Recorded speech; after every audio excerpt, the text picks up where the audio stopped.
Sorry for interruption. Okay, तो यहाँ पे जो है आप देख सकते हैं, तो ये जो मैंने बताया ये एक टिपिकल स्ट्रक्चर है आपके किसका, स्पर्म का। स्पर्म को हम जानते हैं 4 मेजर पार्ट में डिवाइड कर सकते हैं, head, neck, middle piece and tail. ठीक है, तो हेड में आप देख रहे हैं जो एवं बिल्कुल टिप वाला पोर्शन है, इसको हम लोग कहते हैं एक्रोसोम। और ये जो एक्रोसोम होता है, ये इसमें एक एंजाइम मिलता है जिसको हम लोग बोलते हैं हाइलुरिनिडेज एंजाइम। क्या बोलते हैं हम लोग, हाइलुरिनिडेज एंजाइम, जिसका मेन फंक्शन क्या है, ये जो है पेनिट्रेशन, ये जो है आपके ओवम में एक मेम्ब्रेन होती है, चोना पैलिसिडा इज द लेयर, उसको पेनिट्रेट करने में हेल्प करता है ड्यूरिंग फर्टिलाइजेशन। ठीक है, इसके बाद इसके जो लोअर पोर्शन में आएंगे तो यहाँ पे जो है इसका न्यूक्लियस होता है, जो कि न्यूक्लियस कंटेनिंग क्रोमोसोमल मटेरियल। तो ये जो हेड का रीजन है, हेड के रीजन में 2 मेजर पार्ट होते हैं, एक तो एक्रोसोम जो कि आपके ओवम को पेनिट्रेशन में हेल्प करता है, it has one enzyme that is called the hyaluronidase, and उसके नीचे जो है आपका एक न्यूक्लियाई होता है जो कि क्रोमोसोम मटेरियल को, मेल का जो क्रोमोसोमल मटेरियल है उसको इसमें लिए होता है। देन यहाँ जो नेक के बाद आपका जो ये रीजन देख रहा है मिडिल पीस, मिडिल पीस जो है माइट्रोकॉन्ड्रिया इनरिच्ड होता है, मिडिल पीस में माइट्रोकॉन्ड्रिया बहुत ज्यादा होते हैं। तो आप बिल्कुल यहाँ पे लॉजिक लगा सकते हैं कि अगर माइट्रोकॉन्ड्रिया का नंबर ज्यादा है, इट मीन्स स्पर्म को स्विमिंग के लिए बहुत ज्यादा एनर्जी की जरूरत होती है। स्विमिंग करेगा कैसे वो, ड्यू टू द फ्लैजेलर मूवमेंट। जो इसका टेल है, टेल को जो है ये राउंड वाइज जो है ये मूव करता है, या इस तरीके से विपिंग टाइप का मूवमेंट देता है।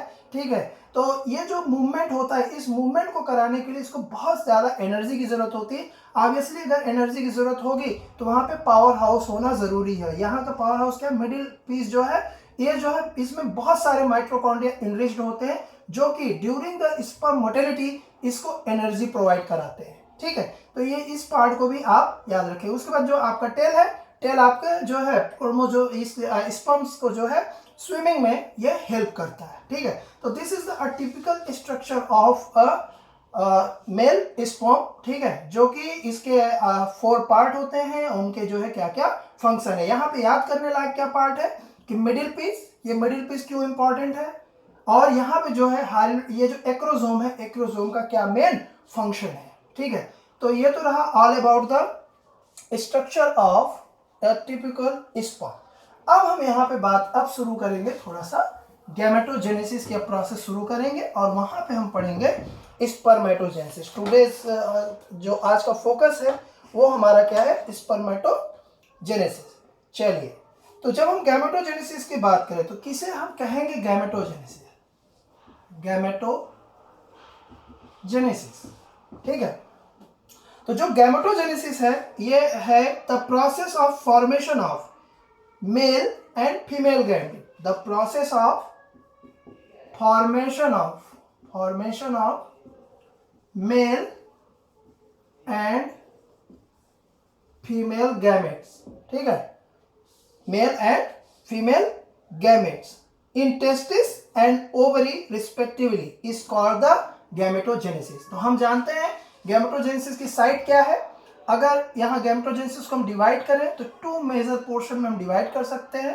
पहला spermatogenesis and second one oogenesis। Spermatogenesis में क्या है, फॉर्मेशन ऑफ स्पर्म, यहाँ पे फॉर्मेशन ऑफ जो है स्पर्मेटिड्स होगा, स्पर्मेटिड्स। ठीक है, और यहाँ पे जो oogenesis है तो यहाँ पे फॉर्मेशन ऑफ ओवम, क्या होगा, फॉर्मेशन ऑफ ओवम। और इसकी साइट क्या है, ओवम जो है कहाँ पे होगा, साइट मतलब कहाँ पे प्रोड्यूस होता है, हम लोग पढ़ चुके हैं, ओवरी। और स्पर्मेटिड्स के लिए क्या है हमारा, टेस्टिस। ठीक है, तो ये जो है स्पर्मेटोजेनेसिस में जैसे ही स्पर्मेटोजेनेसिस फिनिश होता है तो वहां पे बनते हैं स्पर्मेटिड्स, स्पर्म नहीं बनते, ध्यान दीजिएगा।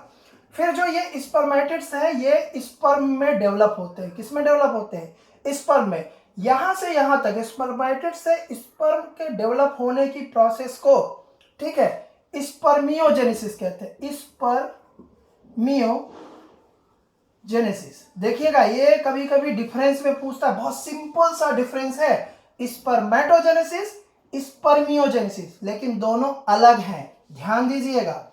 ठीक है, अगर आपसे स्पर्मियोजेनेसिस पूछे इसका मतलब क्या है, स्पर्मेटिड से स्पर्म कैसे बनता है, कैसे डेवलप होता है, उसके बारे में पूछ रहा है। और जब स्पर्मेटोजेनेसिस पूछे तो उसमें आपके पास ऑप्शन है, आप चाहें तो यहां तक आके रुक जाए स्पर्मेटिड तक, या फिर आप चाहें तो पूरा ही स्पर्म तक आप बता सकते हैं। ठीक है, तो अभी जब इसको हम लाइन डायग्राम के थ्रू बताएंगे तो ये आपका और भी क्लियर हो जाएगा। तो गैमेटोजेनेसिस एक्चुअली क्या है, रिपीट कर देते हैं। यस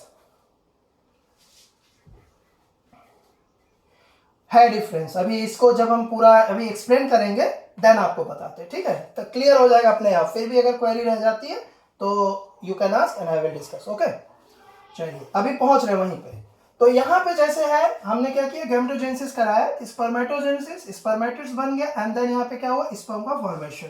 अब यहाँ पे हम चलते हैं, अब देखते हैं स्पर्मेटोजेनेसिस को प्रॉपरली। स्पर्मेटोजेनेसिस की अगर हम बात करें तो आप फिगर 3.5 आपकी बुक में है, फिगर 3.5 थोड़ा सा आराम से देखेंगे तो इसको पहले फिगर वाइज समझा देते हैं, फिर लाइन डायग्राम के थ्रू रन करेंगे। इसमें हम थोड़ा इसको उल्टा बना रहे हैं, ठीक है, उसको आप ध्यान से देखिएगा। किसी भी जब हम बात करते हैं तो हमने कल साइड बताई थी कि टेस्टिस में क्या है, जो सेमिनिफेरस ट्यूब्यूल्स होते हैं, सेमिनिफेरस ट्यूब्यूल, वहां पे टिश्यू प्रेजेंट होती है स्पर्म, जो कि वो टिश्यू सिस्टम क्या करता है, स्पर्मेटोगोनिया का फॉर्मेशन करता है। स्पर्मेटोगोनिया आगे देन डेवलपमेंट स्टेप में जाता है, वो primary oocyte, secondary oocyte, spermatid का फॉर्मेशन कराता है। ठीक है, तो ये जो सेमिनिफेरस ट्यूब्यूल है उसका जो सबसे बाहर का मेम्ब्रेन होता है उसे हम लोग बोलते हैं बेसल मेम्ब्रेन। क्या बोल देते हैं हम लोग, बेसल मेम्ब्रेन। ये जो टीएस आपको दिखाया जा रहा है ये एक सेमिनिफेरस ट्यूब्यूल का टीएस है। ठीक है, अब हम यहाँ पे थोड़ा सा देखते हैं, तो इसको क्या बोल दिया, बेसल मेम्ब्रेन। अब बेसल मेम्ब्रेन में आप देखेंगे ऐसे लार्जर सेल जो है इससे अटैच्ड होती है due to the tight junction. ठीक है, अब यहाँ पे जो है ये आपका बेसल मेम्ब्रेन से आपकी ये सेल अटैच्ड है। ठीक है, जिसको हम लोग क्या बोल देते हैं, स्पर्मेटोगोनिया। अगर प्लूरल है तो गोनिया, अगर सिंगुलर इसी को बोलेंगे तो स्पर्मेटोगोनियम। याद रखेंगे, सिंगुलर स्पर्मेटोगोनियम और प्लूरल एक से ज्यादा है तो स्पर्मेटोगोनिया। ठीक है, अब ये स्पर्मेटोगोनिया क्या करते हैं, with the help of mitosis ये डिवाइड करते हैं। ठीक है, और याद रखेंगे स्पर्मेटोगोनिया का जो प्लाइडी होता है वो 2n होता है। ठीक है, अब ये जो है माइटोसिस के थ्रू अभी डिवाइड करेंगे। माइटोसिस के थ्रू ये क्या करते हैं, जो ये बेसल मेम्ब्रेन से अटैच्ड स्पर्मेटोगोनियम है इनमें डिवीजन शुरू हो जाता है। और इसमें क्या करते हैं, आपकी फर्दर स्पर्मेटोगोनिया फॉर्म करते हैं। और ये स्पर्मेटोगोनिया जब फॉर्म कर जाएगा इसके बाद यहाँ पे मतलब नंबर कैसे इंक्रीज करें, तो यहाँ पे क्वेश्चन बनता है कि स्पर्मेटोगोनिया अपना नंबर किस प्रोसेस के थ्रू इंक्रीज करता है, तो with the help of mitosis. अब यही जो स्पर्मेटोगोनिया है ये स्पर्मेटोगोनिया मैच्योर होगा। क्या होगा, मैच्योर। और जब ये मैच्योर होगा तो ये बनाता है आपका प्राइमरी स्पर्मेटोसाइट्स। क्या बनाता है, प्राइमरी स्पर्मेटोसाइट्स। तो यहां भी याद रखेंगे जो प्राइमरी स्पर्मेटोसाइट होता है वो भी आपका 2n स्ट्रक्चर होता है, कंफ्यूज नहीं करेंगे। प्राइमरी स्पर्मेटोसाइट जो होता है वो भी क्या होता है, 2n स्ट्रक्चर। लेकिन जो प्राइमरी स्पर्मेटोसाइट होता है उससे हम मियोसाइट कह सकते हैं। याद करिए मियोसाइट के बारे में क्या बताया था, वो सेल, वो रिप्रोडक्टिव सेल जो मियोसिस के लिए रेडी हो, बॉर्डर लाइन पे। अब वो और माइटोसिस नहीं करेगा, अब वो क्या करेगा, सिर्फ मियोसिस करेगा, तो उसको हम मियोसाइट्स कहते हैं। क्या कहते हैं, मियोसाइट। तो हम प्राइमरी स्पर्मेटोसाइट को कैसे कह सकते हैं, meiocyte for male reproductive system. ठीक है, अब यहाँ पे जो ये मियोसाइट है, अब ये जो है यहाँ से आगे बढ़ जाएगा। ये प्राइमरी जो आपका ये स्पर्मेटोसाइट था ये भी 2n में रहेगा। इसी के पास आपकी सार्टोली से, इसी के साथ में सार्टोली सेल की ऐसे वॉल डेवलप होती है। आपकी फिगर में इतना बढ़िया नहीं दिखाएगा लेकिन आप रियल में देखेंगे तो होता क्या है, सार्टोली सेल की वॉल किसके पास आस पड़ोस होती है, प्राइमरी स्पर्मेटोसाइट की। क्यों, ये इसलिए होती है क्योंकि प्राइमरी स्पर्मेटोसाइट को नरिश करने का काम सार्टोली शुरू कर देता है, और जो भी डिवीजन के थ्रू जो भी चीजें बनेंगी उन्हें वो न्यूट्रिशन प्रोवाइड करता रहेगा। तो सार्टोली सेल यहां से इसका फंक्शन शुरू हो जाता है।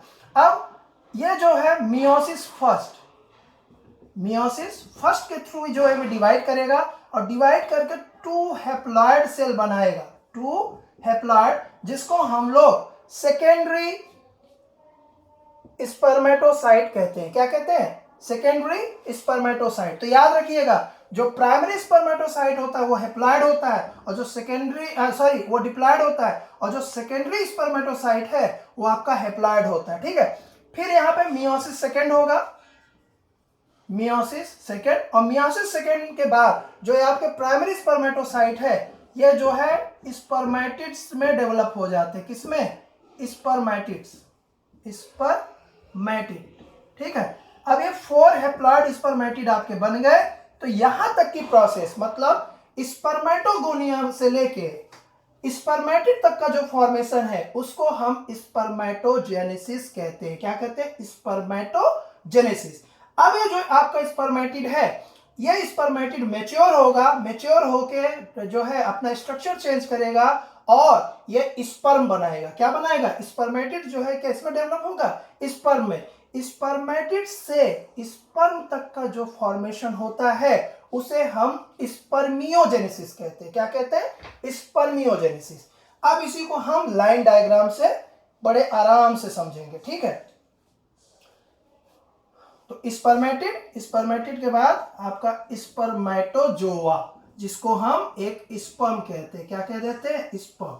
Spermatozoa is the sperm. So spermatid से लेके स्पर्मेटोजोआ का जो फॉर्मेशन होता है इस प्रोसेस को हम स्पर्मियोजेनेसिस कहते हैं। ठीक है, अब हम इसको लाइन डायग्राम के थ्रू समझा देते हैं, फिर आपके हम क्वेश्चन यहाँ पे इंटरटेन करेंगे। जो भी आपको नहीं समझ में आया होगा या आपके पर्टिकुलर क्वेश्चन होंगे, देन उसको भी हम डिस्कस कर लेंगे। चलिए, अब लाइन डायग्राम के थ्रू हम स्पर्मेटोजेनेसिस को समझते हैं। तो एट प्यूबर्टी, मतलब ये प्रोसेस कब स्टार्ट होती है? प्यूबर्टी के टाइम पे। ठीक है, नोट कर लिया हमने। ये आप फिगर 3.8 देख सकते हैं, मैं उसी को यहाँ पे बता रहा हूं। तो एट प्यूबर्टी आपका स्पर्मेटोगोनिया यहाँ पे है, दैट इज द एक है, तो स्पर्मेटोगोनियम मैं लिख रहा हूं, स्पर्मेटोगोनियम। यहां मैंने एक स्पर्मेटोगोनियम ले लिया।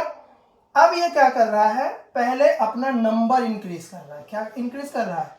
अपना नंबर इंक्रीज कर रहा है और मैच्योरेशन में जा रहा है। तो यहां पे हम लिखेंगे, इस प्रोसेस को हम बोल देते हैं माइटोसिस एंड डिफरेंशिएशन। डिफरेंशिएशन मतलब अब ये जो है स्पर्मेटोगोनिया जैसे फंक्शन नहीं करेगा, इसकी जो है फिक्स टास्क इसको जो है दे दिए जाएंगे। तो माइटोसिस के थ्रू ये आपका 2n था स्पर्मेटोगोनियम, ये 2 बन गए, और माइटोसिस के थ्रू जब ये डिवाइड हुआ, यहाँ पे मैंने डिफरेंशिएशन लिखा है, तो ये आपके बन गए प्राइमरी स्पर्मेटोसाइट्स, प्राइमरी स्पर्मेटोसाइट्स। ठीक है, अब यहां पे जैसे प्राइमरी स्पर्मेटोसाइट आपके फॉर्म होंगे, यहां पे होगा मियोसिस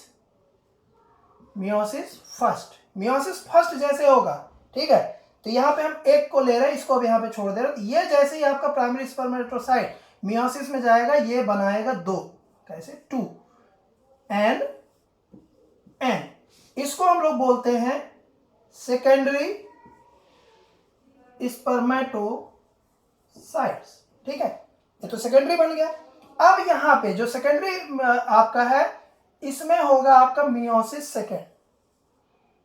मियोसिस सेकेंड की प्रोसेस यहां पर फॉर्म होगी, और इससे अगेन 2 हैप्लॉइड स्ट्रक्चर आपके फॉर्म होंगे, जिसको हम लोग बोलते हैं स्पर्मेटिड्स।